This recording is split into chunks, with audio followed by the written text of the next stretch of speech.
It says, I'm a Muslim and confused about the Israeli-Palestinian problem. Please explain the correct Islamic stance.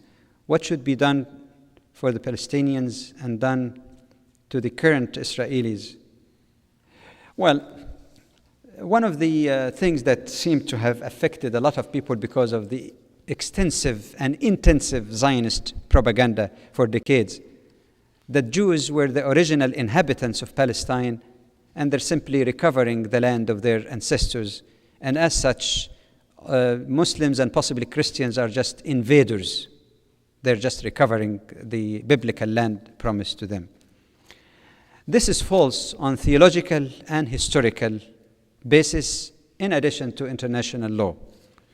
It is false theologically because even a Jewish rabbi like Rabbi Elmer Berger, in a booklet of his, shows that when the Bible even speaks about the land promised to the descendants of Abraham, he admits that Muslims also are descendants of Abraham. It's not only the Jews, number one. It is unsound historically because when the Israelites, as the Quran describes, went after persecution in Egypt led by Moses, they did not enter a land that was empty. They were the Canaanites living there. When Christianity came, some of these same Canaanites became Christians. When Islam came, some of the descendants of those Canaanites became Muslims. There was no invasion as such. In other words, they're not an implanted body. They are people who existed there and lived before Jews set foot in Palestine. And they happen to be now Muslims or Christians. So historically, it is not sound. Again, in terms of international law, you get a situation where terrorism, real terrorism, that was the initial introduction of terrorism in the Middle East. When Palestinians were terrorized and massacred, and there are numerous massacres, the famous Deir Yassin, when Begin, the former prime minister of Israel, was a party to that, entering a village, a Muslim village, gathering at dawn time, very early morning.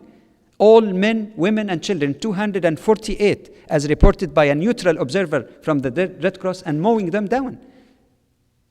And this is only one example of that terror that was inflicted on them to drive them away from the land and declare a state in the land that doesn't belong to them. So on all perspectives, a great deal of injustice has been done to the Palestinian people, and the so-called peace process or peace agreement did not really provide the full rights or even close to reasonable rights to the Palestinians. It excluded those who were driven away in 1948, in 1956, in 1967, and these are the bulk of Palestinians.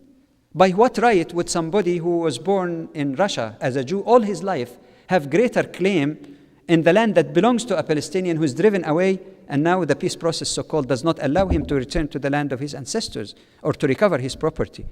What kind of justice and what kind of international law? And why should international law be interpreted and applied in such unfair and partial way?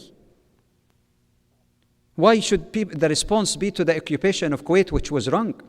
That overwhelming power, and the massacres goes on in Bosnia for 3.5 years without moving until it became so obvious that something was done grudgingly at the end. This is the issue, that Palestine is one issue. There is a European Palestine, Bosnia, similar, with a great deal of similarity.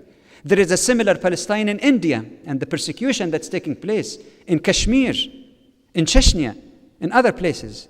But it looks like Muslim blood doesn't have any value into it anywhere.